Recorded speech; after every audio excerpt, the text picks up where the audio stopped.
Ya, silakan. Assalamualaikum warahmatullahi wabarakatuh. Perkenalkan, nama saya Alvina Amelia dengan NIM A221001. Baiklah, saya akan mempresentasikan hasil tugas saya dengan judul Masjid Tua Bungku di Desa Mersaoleh, Kecamatan Bungku, Kabupaten Morowali, Provinsi Sulawesi Tengah, pada tahun 1835 hingga saat ini. Mata kuliah Arsitektur Islam, dosen pengampu Muhammad Zakaria Umar. Next, Pak. Adapun faktor-faktor non-fisik yaitu yang pertama, sejarah, yang kedua, geografi, yang ketiga, geologi, yang keempat, iklim, yang kelima, religi, yang keenam, sosiologi, yang ketujuh, politik dan pemerintahan, dan yang kedelapan, ekonomi. Next, Pak. Baik, yang pertama, sejarah. Masjid Tua Bungku merupakan salah satu masjid tertua yang ada di Sulawesi Tengah. Masjid ini dibangun pada tahun 1835 atas prakarsa Raja Bungku yang ketujuh, yang bernama Khalili Muhammad Baba. Masjid ini merupakan cagar budaya yang telah berusia 168 tahun. Next, Pak.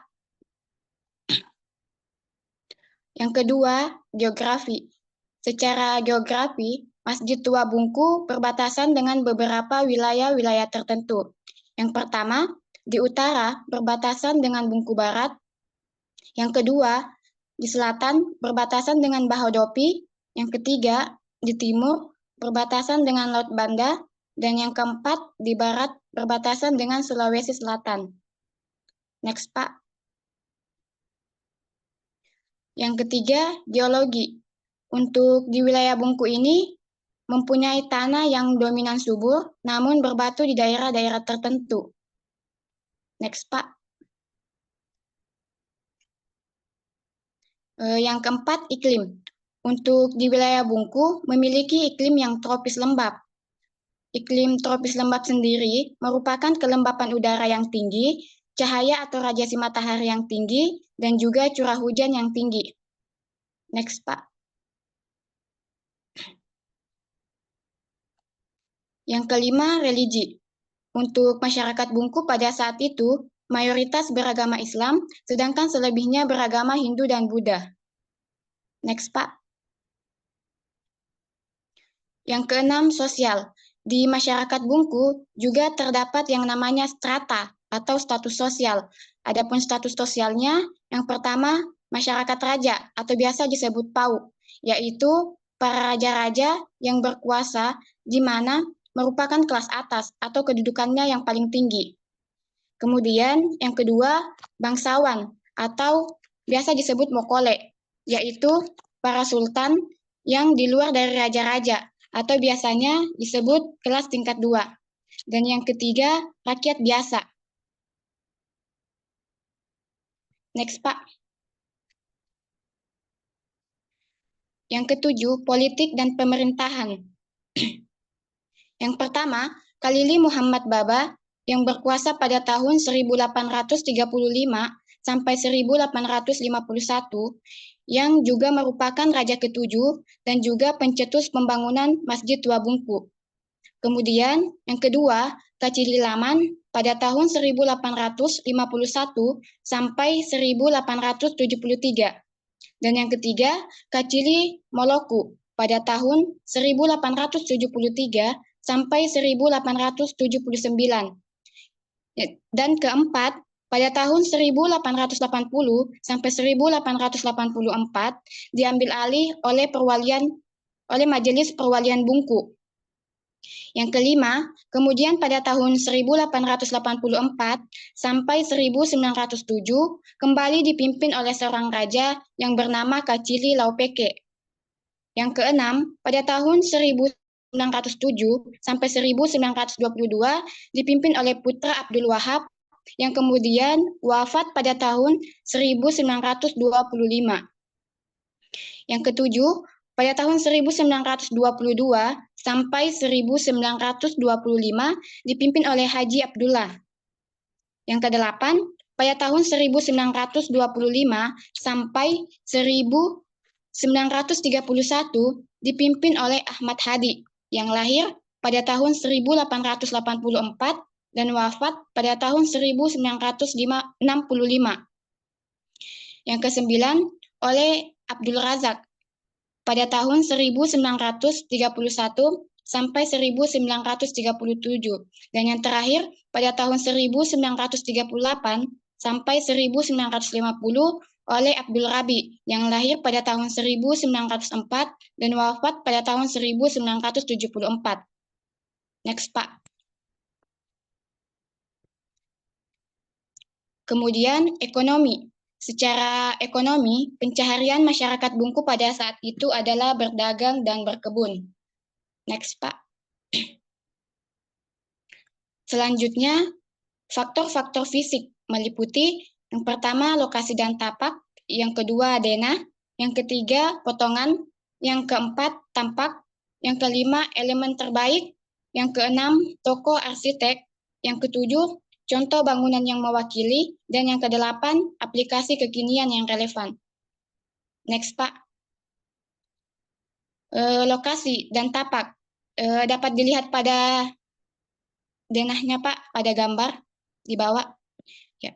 Untuk lokasinya, Masjid Tua Bungku saat ini berada di Jalan Abdul Rabi, Kelurahan Marso Aleh, Kecamatan Bungku Tengah, Kabupaten Morowali, Sulawesi Tengah. Jadi untuk saat ini, Masjid Tua Bungku ini berdiri di lingkungan yang padat penduduk dan juga dimanfaatkan sebagai madrasah tahfidzul Quran oleh masyarakat setempat. Next, Pak. Kemudian denah. Gambarnya, Pak. Ya. Dapat dilihat pada gambar bahwa terdapat 9 titik yang merupakan detail penting pada Masjid Tua Bungku. Yang pertama ada mimbar yang warna hijau. Ini berada di arah timur, juga terletak di tegel utama masjid.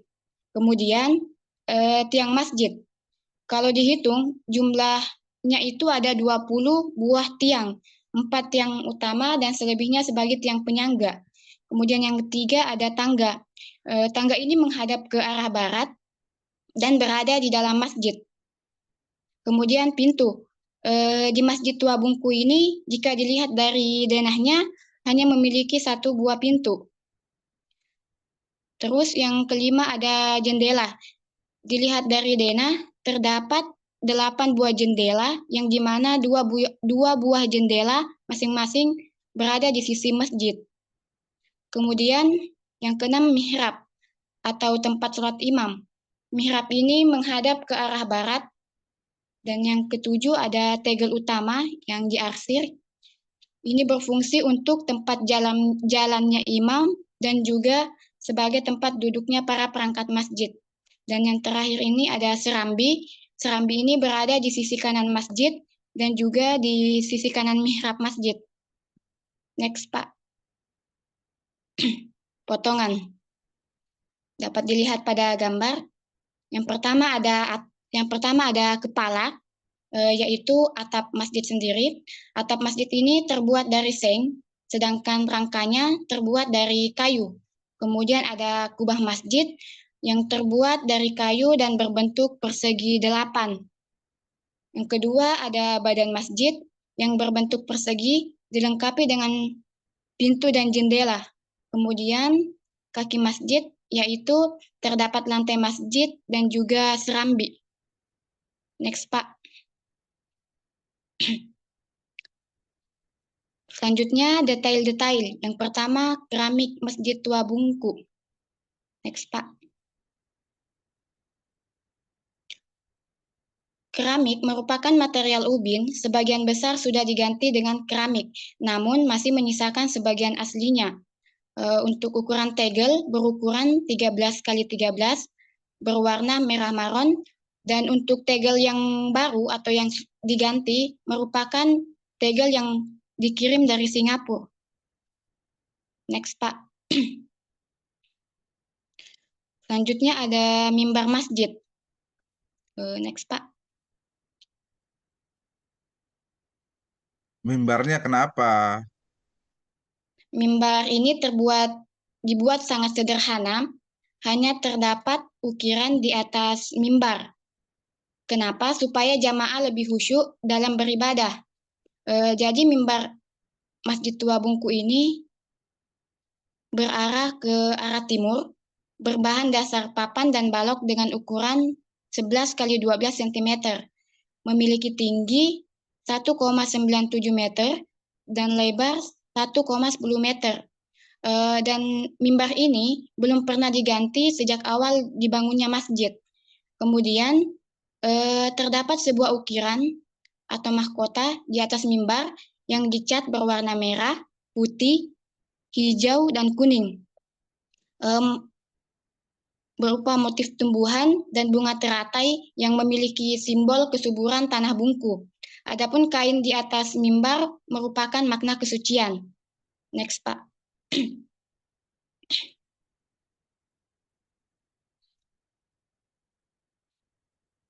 Kemudian tiang masjid. Tiang atau biasa disebut tisa pada Masjid Tua Bungku secara keseluruhan ini berjumlah 20 buah, yaitu 4 buah tiang utama, 4 buah tiang penyangga tambahan, dan selebihnya merupakan tiang pelengkap. Tiang kayu ini juga menggunakan kayu uling atau biasa masyarakat Bungku sebut sebagai kayu besi. Jadi, selain itu, rangka bangunan ini tidak menggunakan paku sama sekali, tetapi menggunakan pasak untuk menyambungkan dari tiang satu ke tiang yang lain. Dapat dilihat pada gambar struktur pemasangan tiang tersebut. Next, Pak.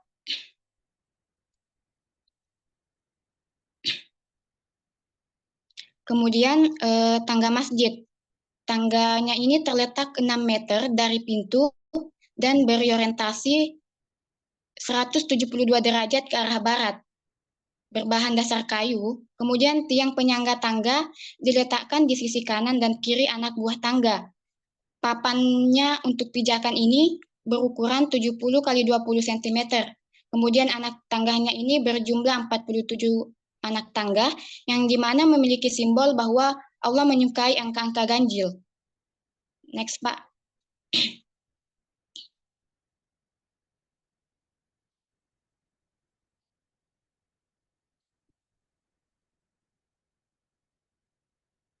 Kemudian ada pintu masjid. Pada Masjid Tua Bungku ini hanya terdapat satu buah pintu yang berorientasi ke 93 derajat ke arah timur, berbentuk persegi panjang dengan 2 buah daun pintu. Untuk ukurannya sendiri memiliki ukuran 2,7 kali 1,5 meter. Pada sisi kiri pintu terdapat 3 buah engsel.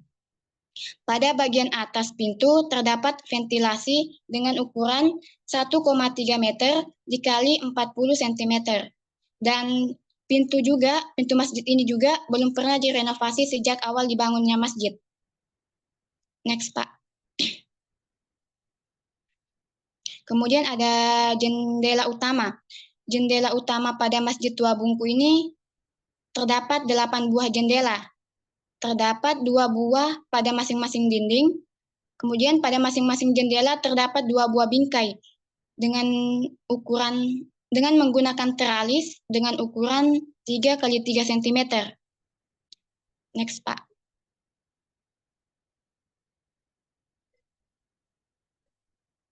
Kemudian mihrab. Mihrab masjid disebut juga dengan kamar rano imam atau tempat sholat imam. Mihrab ini berada pada jarak 4,7 meter dari tiang penyangga utama. Mihrab ini memiliki ruangan dengan ukuran 2,2 kali 1,8 meter. Terdapat 2 buah jendela berbentuk setengah lingkaran di dalam mihrab berwarna hijau dengan diameter 41 cm yang terletak di sisi utara dan selatan. Mihrab ini dianggap sangat sakral karena hanya ditempati oleh imam dan para perangkat masjid. Next, Pak. Kemudian teras atau serambi.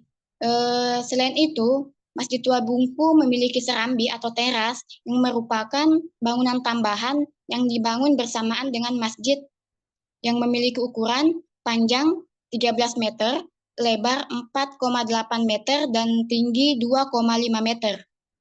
Next, Pak.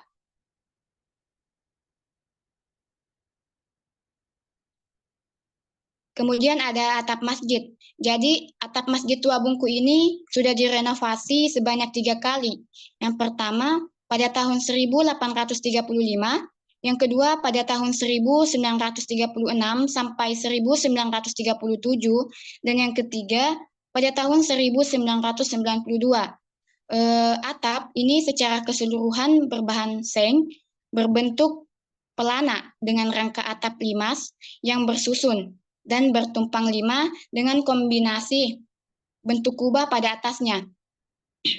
Puncaknya ini yakni kubah berbentuk setengah lingkaran, kemudian kubah masjid berwarna hijau.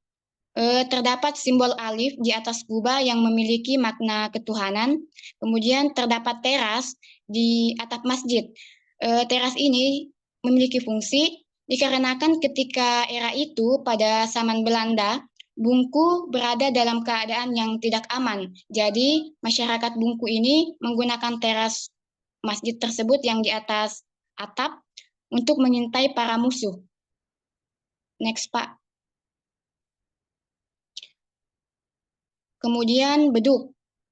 Pada bagian barat masjid terdapat beduk atau masyarakat Bungku biasa menyebutnya dimba. Beduk ini sudah ada sejak dibangunnya Masjid Tua Bungku.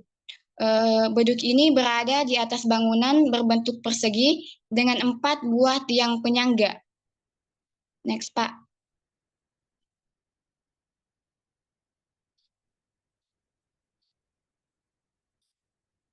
Kemudian meriam.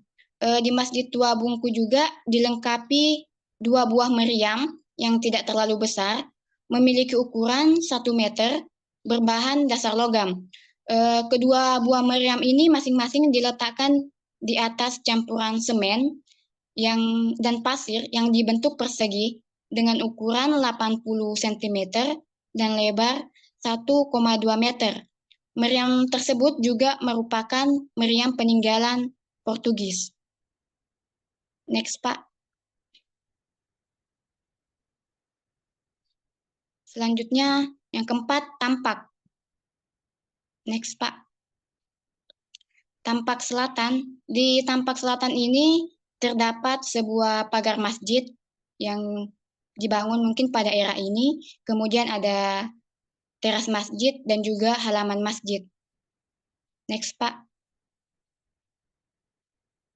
Kemudian di tampak utara terdapat 2 buah jendela dan pepohonan. Next, Pak.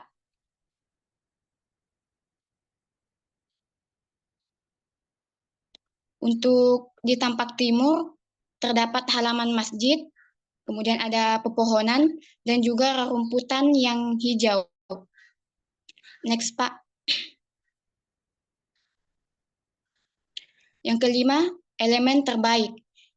Yang pertama itu ada atap masjid yang menggunakan gaya atau lenggam arsitektur eklektik, yaitu pencampuran lokal dan Islam. Pengaruh arsitektur Jawa ini dapat dilihat pada atap. Atap bangunan ini seperti rumah joglo, sedangkan menara atau kubah pada puncak atap ini merupakan pengaruh arsitektur Islam. Dapat dilihat pada gambar yang berwarna merah ini. Next, Pak. Yang kedua, mimbar. Mimbar ini terbuat dari material kayu yang dimana di atasnya terdapat mahkota yang diukir. Adapun mengenai makna dan simbolnya, saya sudah jelaskan pada materi detail-detail sebelumnya. Kemudian ada meriam juga. Yang kita ketahui bahwa meriam ini terbuat dari logam dan juga merupakan peninggalan Portugis, diletakkan di atas campuran semen dan pasir yang berbentuk persegi. Next, Pak. Kemudian ada jendela. Bingkai jendela ini terbuat dari kayu, kemudian terdapat teralis. Di sini, maaf, alat teralisnya berjumlah 6, bukan 8. Jumlah 6 teralis ini memiliki simbol rukun iman. Next, Pak. Kemudian pintu. Pintu dan kuseng terbuat dari kayu besi. Kemudian pintu ini belum pernah diganti sejak masjid dibangun. Next, Pak. Kemudian ada tangga. Tangga ini difungsikan sebagai jalan menuju kubah masjid. Anak tangga berjumlah 47 buah pijakan. Next, Pak. Selanjutnya ada beduk. Beduk ini terbuat dari kulit sapi dan rotan, kayu bete-bete dengan warna alami yaitu coklat. Beduk ini ditopang oleh kayu balok menyilang sebanyak 4 buah dan 2 buah melintang. Next, Pak. Yang keenam, toko arsitek. Bangunan Masjid Tua Bungku ini dirancang oleh seorang Merodo dengan panggilan sehari-hari Sangaji Tuka. Jadi, Sangaji Tuka ini selain sebagai seorang arsitek, beliau juga merangkap sebagai kepala desa pada saat itu. Next, Pak.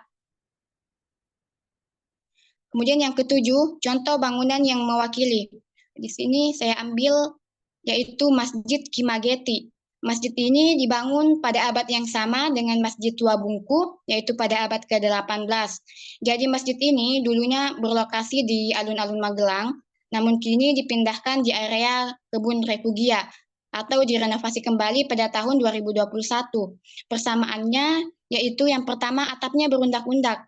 Kemudian yang kedua, struktur pada badan masjid sama dengan Masjid Tua Bungku yang berbentuk persegi. Kemudian yang ketiga, teras bagian depannya ini sama persis dengan Masjid Tua Bungku. Next, Pak. Yang kedelapan, aplikasi kekinian yang relevan. Yang pertama ada Geraha Maria Annai Valengkani di Medan pada tahun 2005. Kemiripannya yaitu yang pertama, terdapat teras pada atap masjid. Kemudian yang kedua, di atas kubah juga terdapat menara kecil. Next, Pak. Kemudian yang kedua, kuil Guangmin di Florida, Amerika Serikat pada tahun 2007. Kemiripannya yaitu juga sama, terdapat teras di atas atap dan atapnya juga berundak-undak. Kemudian next, Pak. Yang ketiga, di sini ada Pagoda Sata Sahasra Buddha di Tanjung Pinang pada tahun 2023. Kemiripannya yaitu yang pertama, struktur badan pagoda sendiri ini sama dengan Masjid Tua Bungku yang berbentuk persegi. Kemudian yang kedua, terdapat juga teras di atas atap. Next, Pak. Selanjutnya ada daftar pustaka. Ini adalah beberapa sumber yang saya ambil untuk mengetahui materi-materi mengenai Masjid Tua Bungku. Next, Pak. Terima kasih.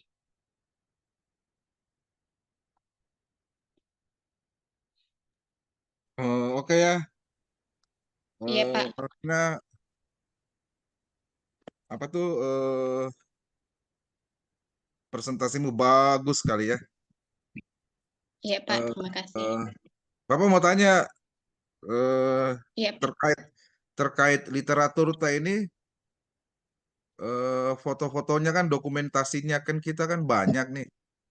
Kita Iya, ambil Pak. dari mana? Saya ambil di skrip, Pak. Maksudnya apa? Artikel? Iya, Pak. Oh, iya, iya, iya. Bagus sekali ya. Maksudnya informasinya banyak sekali ya. Eh, Iya, jadi Bapak juga belajar dari kamu ya. Bagus sekali. Ya, kamu tuh iya, Pak. cocok kayaknya jadi dosen. Amin.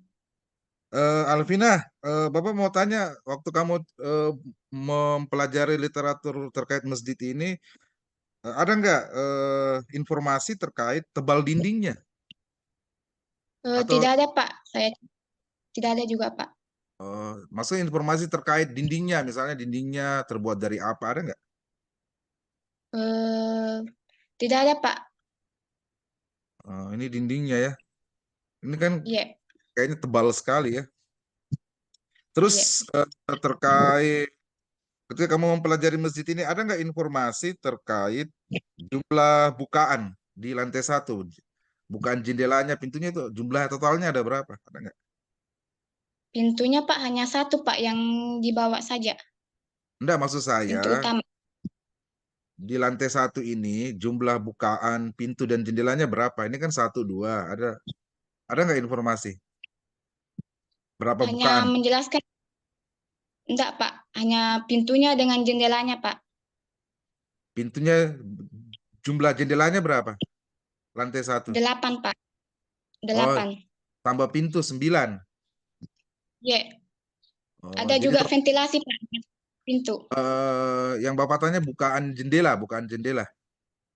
Iya Pak, 8, iya, tambah satu pintu. Jadi total iya, bukaan di lantai satu 9. iya. Ya. Oh, iya, ya, oke, oke, oke.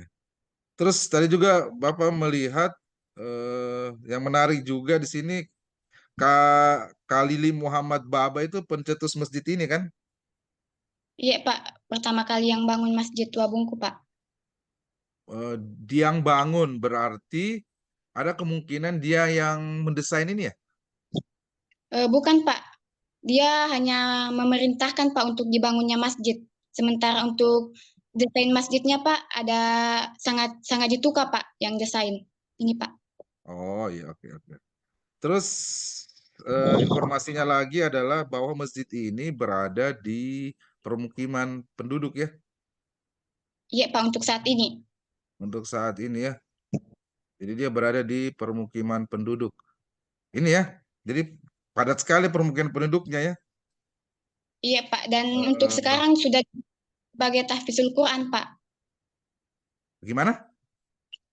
Sekarang dijadikan sebagai tempat madrasah tahfizul Quran Pak sama masyarakat setempat. Oh iya, iya. Jadi sebenarnya waktu kamu memberikan informasi itu sama Bapak, akhirnya Bapak mikir seharusnya masjid ini dijaga kelestariannya ya, dengan tidak Iya Pak. digunakan secara berlebihan. Mungkin mungkin digunakan pada saat-saat tertentu saja, misalnya sholat Id atau sholat Jumat. Jadi sebaiknya mungkin tidak digunakan untuk sholat 5 waktu, karena ya tadi dikhawatirkan ke ini ya, dikhawatirkan keamanan bangunan. Ini kan bangunan apa ya, termasuk bangunan yang perlu dijaga kelestariannya ya. Jadi Iya mungkin kalau Pak. menurut Bapak ya eh, tidak perlu digunakan apa untuk sholat 5 waktu. Mungkin sholat 5 waktunya tertentu aja. Mungkin sholat zuhur, sholat maghrib dan isya ya. Iya Atau Pak. sholat Jumat. Sholat Jumat itu wajib ya. Jadi ya itu tadi dalam rangka untuk menjaga kelestariannya. Terus Bapak juga yang menarik dari ini kamu adalah ini ya, maksudnya bentuk atapnya itu yang berundak-undak ya. Kalau Bapak Iya. lihat sini, kalau Bapak lihat undakannya 1, 2, 3, 4, 5, 6, 7 ya. Mungkin dengan pondasi ini 7. Jadi mungkin Bapak duga ini ada hubungannya dengan aliran tasawuf martabat 7 ya. Jadi mungkin Bapak duga di daerah Bungku itu eh, mereka menganut mempunyai apa cara pandang terkait prinsip-prinsip ajaran Islam tasawuf yang berupa martabat 7 itu ya. Menarik. Iya Pak. Terus sambungan-sambungan kayunya juga, ya pokoknya informasinya banyak ya. Sambungan-sambungan kayunya juga cukup menarik ya. Iya. Terus Iya. ada juga saka gurunya ya, yang tadi kamu bilang eklektik itu, eklektik. Jadi ada eh, arsitektur Jawanya, terus ada arsitektur lokalnya mungkin ya. Jadi seperti itu. Gasal ya, bukan ganjil ya. Oh iya Pak. Eh, Terus pintu masjidnya juga yang tidak pernah diganti ya. Menurut Bapak Iya. memang terlihat eh, apa pintunya itu unik ya. Ya ini kayaknya ini yang Ini tuh Bapak perhatikan ini mungkin untuk palang-palangnya jadi dikunci dengan menggunakan palang kali ya. Terus jendelanya Iya, berteralis, terus informasinya juga ternyata sudah 3 kali direhab. Ya, terus juga tadi yang menarik juga ya, menurut Bapak masjid ini juga bukan sebagai tempat sarana ibadah, tetapi juga sebagai benteng pertahanan ya. Terus di depan iya Pak. yang menarik juga di masjid ini ada ini ya, ada senjata apa meriam itu ya, meriam itu. Ya, jadi menurut Bapak menarik ya, menarik sekali. Terus juga ada saka guru, terus juga menarik ya. Ya, jadi secara keseluruhan presentasi kamu bagus sekali. Eh, Mudah-mudahan terus kamu menangkap pesan dari literatur kamu ini bagus sekali. Kamu menjelaskannya dengan bagus sekali. Tapi yang paling menarik tadi adalah kamu bisa menangkap pesan dari literatur-literatur kamu ini dan kamu menangkapnya dengan baik dan bisa menjelaskannya dengan baik. Menurut Bapak itu suatu kelebihan dan tadi Bapak bilang kamu itu kayaknya berpotensi jadi dosen. Ya, luar biasa. Terus penutup apa kesanmu? Apa kesanmu setelah mempelajari arsitektur Islam ini? Silakan. Baiklah, adapun kesan saya setelah mempelajari arsitektur Islam ini, ternyata banyak sekali bangunan-bangunan eh, di Indonesia yang ternyata saya kurang tahu, dan setelah mempelajarinya, saya ternyata lebih tahu bahwa di sekitar saya ternyata ada bangunan-bangunan seperti ini yang memiliki arsitektur Islam, Pak. Ya, oke. Terima kasih. Ya, bagus ya. Makanya itulah pentingnya kita kuliah atau sekolah ya, sehingga banyak hal-hal yang kita ketahui. Oke, Alvina, terima kasih banyak ya. Presentasimu bagus sekali. Tadi yang Bapak bilang informasi yang kamu berikan banyak sekali ya. Menurut Bapak luar biasa ya. Oke, terima kasih Alvina. Wassalamualaikum warahmatullahi wabarakatuh. Waalaikumsalam warahmatullahi wabarakatuh.